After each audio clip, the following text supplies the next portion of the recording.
messieurs, bienvenue sur TPT+, ensemble partageons l'information. À la une de l'actualité, Brazzaville a célébré la fête du Nouvel An dans une ambiance de partage et de convivialité. Afin de permettre à leurs électeurs de fêter le Nouvel An dans la quiétude, les députés de l'UPADES des arrondissements 1 et 2 ont offert des kits alimentaires. Le président du Gabon, Brice Oligui Nguema, a procédé à un remaniement de son gouvernement. Voilà l'essentiel du titre, à présent le journal.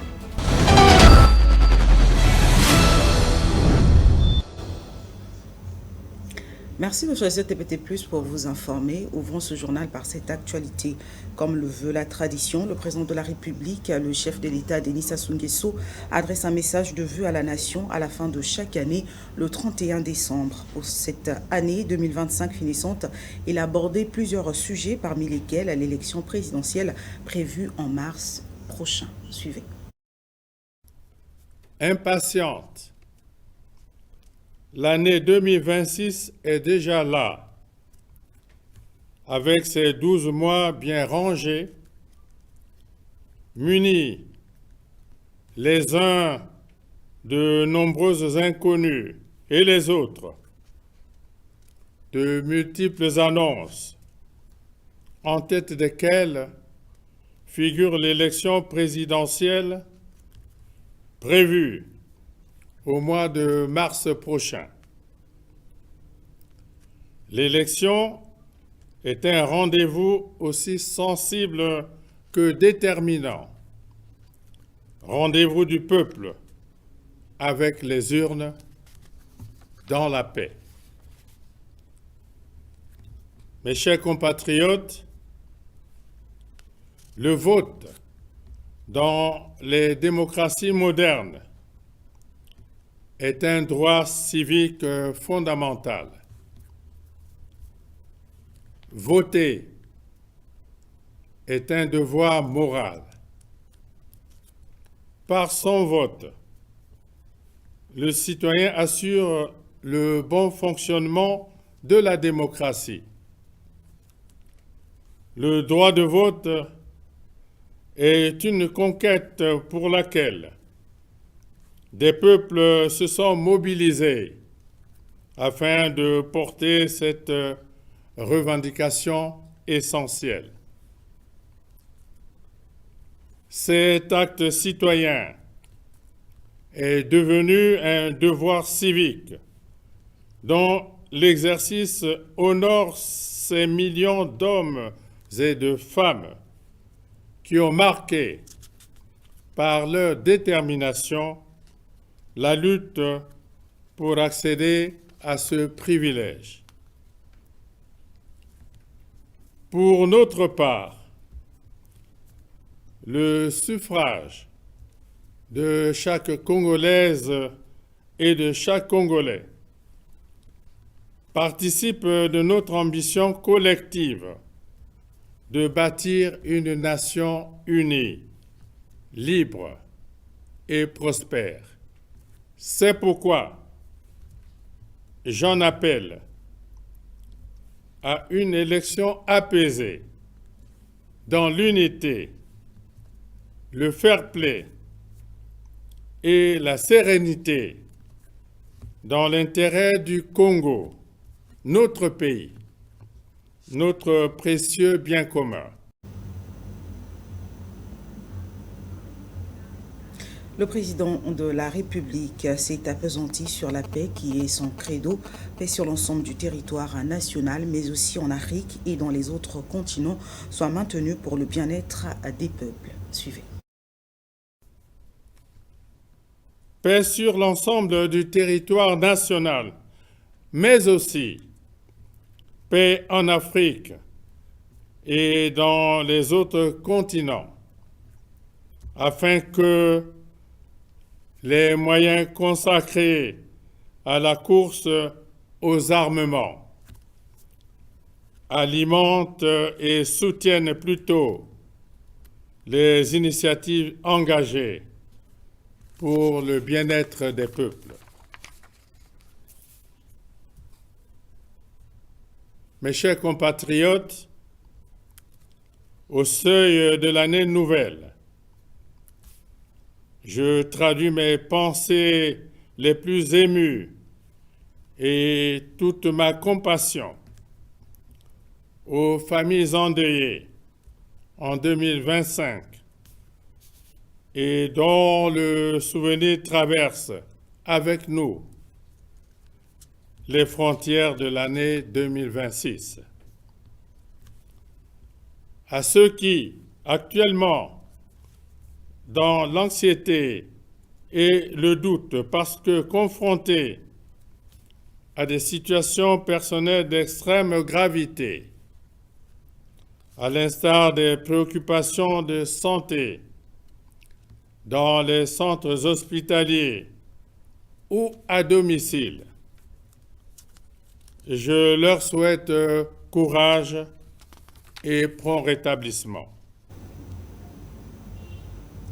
À la fin de son message de vœux à la nation, le président de la République a formulé ses vœux de bonheur et de prospérité aux Congolais en général et aux étrangers habitant au Congo en particulier. Suivons une fois de plus le chef de l'État. À tous nos compatriotes et à ceux qui, non congolais, ont choisi de vivre au Congo comme terre d'accueil, je forme mes meilleurs vœux de santé, de longévité, de prospérité pour 2026. J'exhorte le peuple à fêter dans le respect du sens de la mesure, le tout sous l'éclairage de notre sagesse ancestrale qui recommande d'user avec modération des biens de ce monde. C'est par notre mobilisation sans faille que nous parviendrons à maîtriser les aléas de la nouvelle année afin qu'ils deviennent des motifs d'espérance et d'optimisme pour notre pays. Bonne et heureuse année 2026 à tous.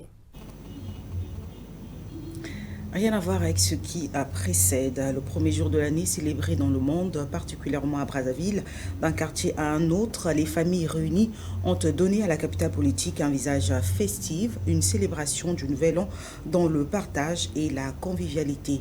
Michel Opakwele et Sarah Bess Mdinga pour son reportage. Malgré une matinée marquée par une pluie fine, Brazzaville a vibré sous les couleurs de la joie populaire à l'occasion de la célébration du Nouvel An. Dès les premières heures du jour, les marchés affichaient une forte affluence tandis que les salons de coiffure, pris d'assaut, ne désemplissaient pas, chacun attendant son tour pour soigner son apparence. Pour beaucoup, cette journée a été l'occasion de se retrouver en famille afin de renouer les liens autour d'un repas convivial. D'autres ont préféré investir les espaces publics où le décor offrait une ambiance festive, chaleureuse et joyeuse. Sinon, la journée a bien commencé par une bénédiction qui est la pluie. Et comme ma soeur l'a dit, nous la passons toujours en famille et nous souhaitons que cette année soit la plus belle des années. Bonne année à tous. Donc je suis beaucoup content. Je suis là avec ma famille. Afin d'immortaliser ces instants précieux, nombreux sont ceux qui ont créé des souvenirs à travers des séances photos, en famille comme en individuel, marquant ainsi le début de la nouvelle année sous le signe de la joie et de l'espérance. Entre retrouvailles familiales, moments de détente et souvenirs immortalisés en images, Brazzaville a ainsi démontré que, malgré les aléas du climat, l'esprit de fête et d'unité demeure intact, ouvrant l'année 2026 sur le signe de l'espoir, du partage et de la solidarité. Les députés de l'UPADES de l'arrondissement 1 et 2 de la ville de Dolisie, à savoir Honorine Saï et Jérémy Lissouba, ont doté leurs électeurs de kits alimentaires pour les fêtes de fin d'année. Témoin de cet événement, Josephat Dekous. En cette période de fin d'année, les députés de l'UPADES de l'arrondissement 1 et 2 de Dolisie, à savoir Honoré Saï et Jérémy Lissouba, reconnaissant du travail fait par leurs électeurs, sont repartis vers eux pour leur doter de kits alimentaires composés de riz, poulet, huile et tomates afin de passer les fêtes de fin d'année en beauté. Il s'agit là des personnes vulnérables identifiées dans les quartiers, blocs et les dirigeants des fédérations, sections et sous-sections du parti. Cette distribution des vivres a été supervisée par le coordonnateur départemental de l'UPADES au Niari, Dieudonné Félicien Zaou. Nous sommes en période de fête de fin d'année. Il est normal que vous puissiez repartir vers ceux-là qui vous ont donné le pouvoir pour partager douleur, joie, sinon reconnaître l'action qui avait été menée pour que vous soyez porté au pouvoir. Ce geste s'inscrit dans ce cadre. La commune de Dolisie a 2 sièges de députés. Les 2 sièges sont occupés par, au niveau de l'arrondissement numéro 1, le ministre Saï siégeant au gouvernement, suppléé par le député, aujourd'hui député siégeant, Barbongwemo Bissombolo. Et l'arrondissement numéro 2, le député siégeant, c'est Sylvain Jérémy Begui-Lissouba. C'est ces deux-là qui ont mis les moyens ensemble pour que la fête soit aussi belle pour les électeurs de la commune de Dolisie. Cet échantillon qui va recevoir un kit composé d'un peu de riz, d'un peu de poulet, de l'huile, des boîtes de tomates, voilà. Les bénéficiaires sont satisfaits du geste fait par leurs élus. En tout cas, je suis très ravi, je suis très content du geste de nos 2 députés. En tout cas, nous sommes bon, c'est l'essentiel de ce que nous allons avoir et nous sommes contents de ça. Je dois remercier le donateur. Malgré les difficultés du pays, mais il a pensé à ses adhérents. Je suis très contente de ce que j'ai eu. En tout cas, je me réjouis de ça. En tout cas, merci au papa qui nous a fait cette don-là. Que Dieu lui bénisse.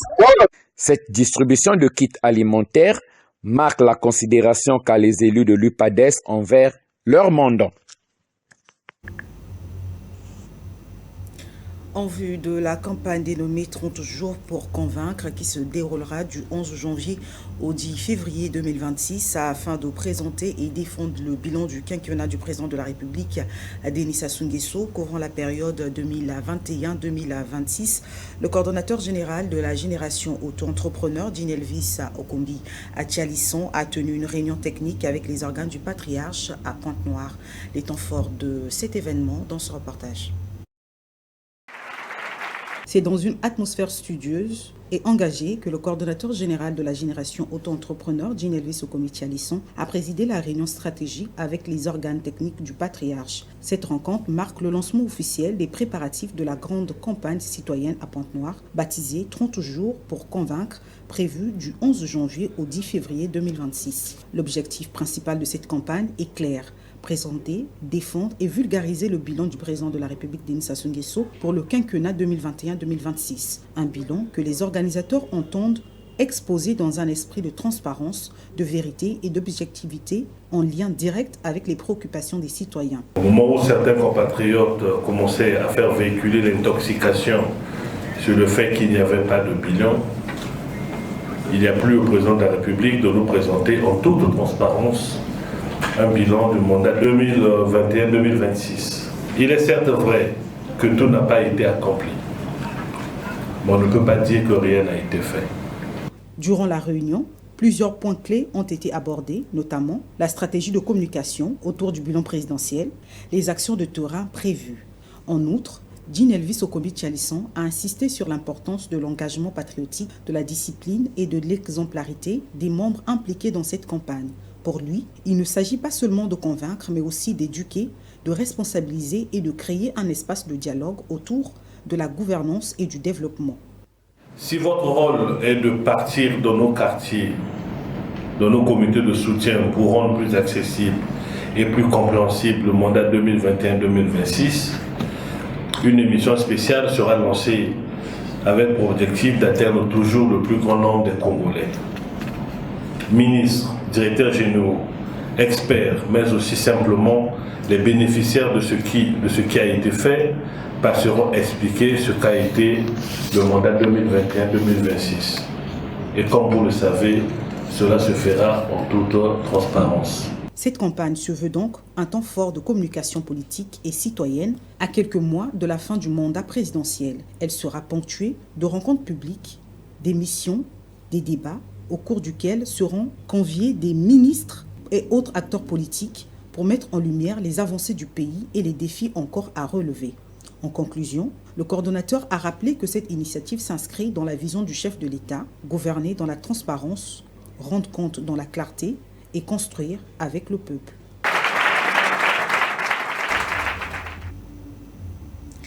C'est à travers une conférence de presse tenue le 30 décembre que le FONEA et son partenaire SAR ont dévoilé les grandes lignes d'un programme national de formation gratuite en perlage pensé comme un outil de lutte contre le chômage et de promotion de l'auto-entrepreneuriat. Michel Opakwele et Sarabès Moudinga. Dans l'optique du lancement officiel du programme national de formation gratuite en perlage, initié par le FONEA en partenariat avec SART, une conférence de presse s'est tenue le 30 décembre en présence des grands acteurs de la presse nationale. Cette rencontre avait pour objectif de présenter les grandes orientations et les objectifs de ce programme conçu pour renforcer l'employabilité des jeunes et promouvoir l'entrepreneuriat à travers le perlage, un métier à fort potentiel créatif et économique.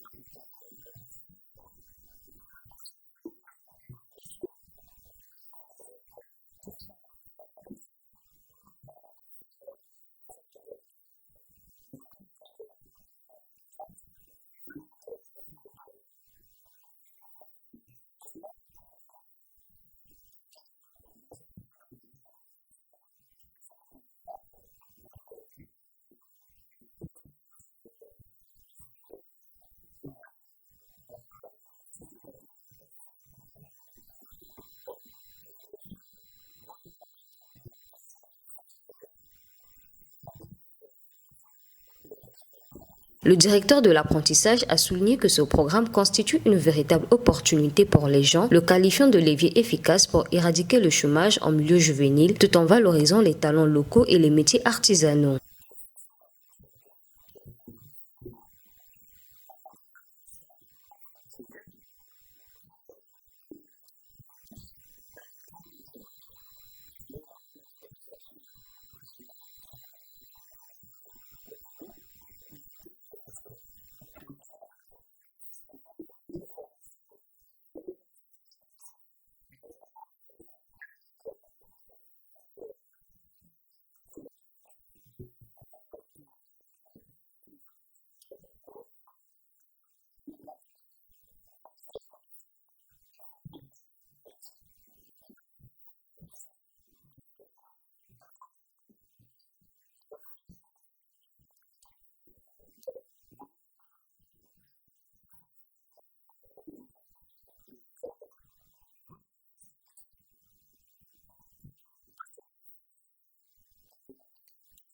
Au-delà de l'apprentissage technique du perlage, le programme intègre également des modules complémentaires dédiés à l'autonomisation, notamment en matière d'entrepreneuriat, de gestion et de valorisation des produits issus de la formation.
Lors de la séance de questions-réponses, Francis Konza a apporté des éclairages sur la problématique cruciale de la commercialisation des produits après la formation.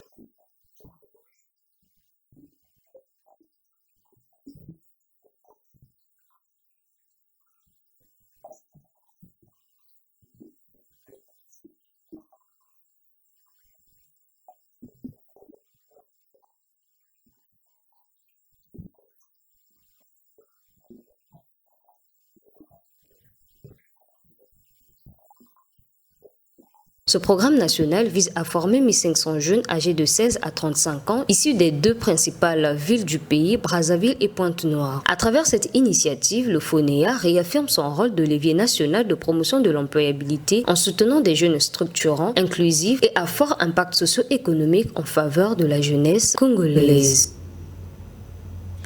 Hors de nos frontières, élu en avril dernier et investi au mois de mai, le président gabonais Brice Clotaire Oligui Nguema a récemment procédé à un remaniement au sein de son gouvernement. Suivez. Élu en avril dernier et investi au mois de mai, le président gabonais Brice Clotaire Oligui Nguema a récemment procédé à un remaniement au sein de son gouvernement. Le 1er janvier 2026, l'ancien militaire a signé 3 décrets. Le premier, annonçant la nomination d'Hugues Alexandre Barrot-Chambrier au poste de vice-président de la République. Le second, celle d'Herman Imongo à la vice-présidence du gouvernement. Enfin, le 3e décret officialise la composition du nouveau gouvernement. Celui-ci est composé de 31 ministres, dont 10 femmes et 21 hommes. Plusieurs nouveaux entrants dans ce gouvernement, dont Thierry Minko, nommé ministre de l'économie et des finances, et Marie-Édith Tassili Doumbéni au ministère des Affaires étrangères. Parmi les ministres sortants, il y a notamment Gilles Nembe au ministère des Mines, remplacé par Sosten Nguema, et Adrien Mungugu à la Santé, remplacé par Elsa Ayo. Après 2 années de transition, ce nouveau gouvernement marque une nouvelle ère pour le Gabon. À Conakry, en Guinée, Mamadi Doumbouya, une victoire écrasante mais contestée. Les réactions sont partagées entre soutien inconditionnel et scepticisme sur la légitimité d'un processus électoral. Images et commentaires. En Guinée, le général Mamadi Doumbouya, chef de la junte au pouvoir depuis le coup d'État de 2021, a remporté l'élection présidentielle avec plus de 86% des voix, selon des résultats partiels. Une victoire saluée par la population. En fait, moi, je suis contente de dire que c'est Doumbouya qui a gagné, c'est lui qui est notre président. Et c'est lui qui a pris la victoire. À Conakry, certains célèbrent cette victoire perçue comme une légitimation du pouvoir de Doumbouya. Mais derrière ce triomphe se cache une réalité plus complexe. Il n'a pas simplement remporté parce qu'il est aimé simplement par la population, tout simplement parce qu'il travaille. Depuis qu'il est venu, on a tous vu, il ne fait que bosser. Il travaille bien et aujourd'hui, tout le Guinéen voit et est satisfait du travail de ce monsieur. Depuis son arrivée au pouvoir, Mamadi Doumbouya a méthodiquement neutralisé ses adversaires. Plus de 50 partis politiques dissous, des candidats de l'opposition interdits de scrutin pour des raisons techniques et des leaders contraints à l'exil. Et enfin, le Burkina et le Mali assument leur riposte aux sanctions américaines. La réponse aux nouvelles restrictions migratoires décidées par les États-Unis ne se limite pas à une réaction diplomatique. Elle est revendiquée comme un choix politique assumé au nom de la souveraineté nationale et du respect mutuel. Les précisions dans ce reportage. Le Mali et le Burkina Faso annoncent des restrictions d'entrée visant les ressortissants américains. Une mesure de réciprocité après la décision des États-Unis d'interdire l'accès à leur territoire à plusieurs nationalités, dont celle du Mali et du Burkina Faso. L'Amérique est un pays du monde, tout comme le Mali. Dans ce monde, le respect doit être appliqué. L'Amérique a fait respecter ses règles. Nous aussi, nous avons fait connaître nos principes. Nous ne pouvons plus accepter qu'un pays, qu'il soit une superpuissance ou non, nous manque de respect. Le respect est réciproque. Je remercie tous les peuples de l'AES. Nous ne céderons plus devant qui que ce soit. Nous avons pris un chemin sans retour. Désormais, nous préférons mourir que de nous soumettre. Ni les États-Unis ni la France ne pourront nous faire plier. Le discours est celui de la dignité du respect mutuel au nom de la souveraineté nationale revendiquée par l'Alliance des États du Sahel.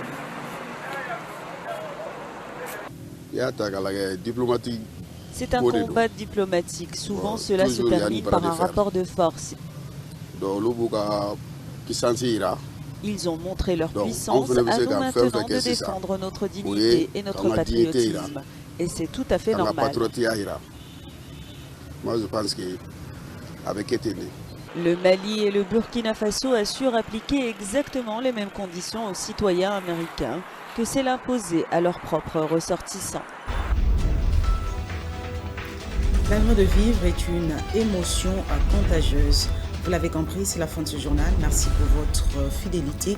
Excellente suite, surtout pour la télévision plus, la chaîne journée.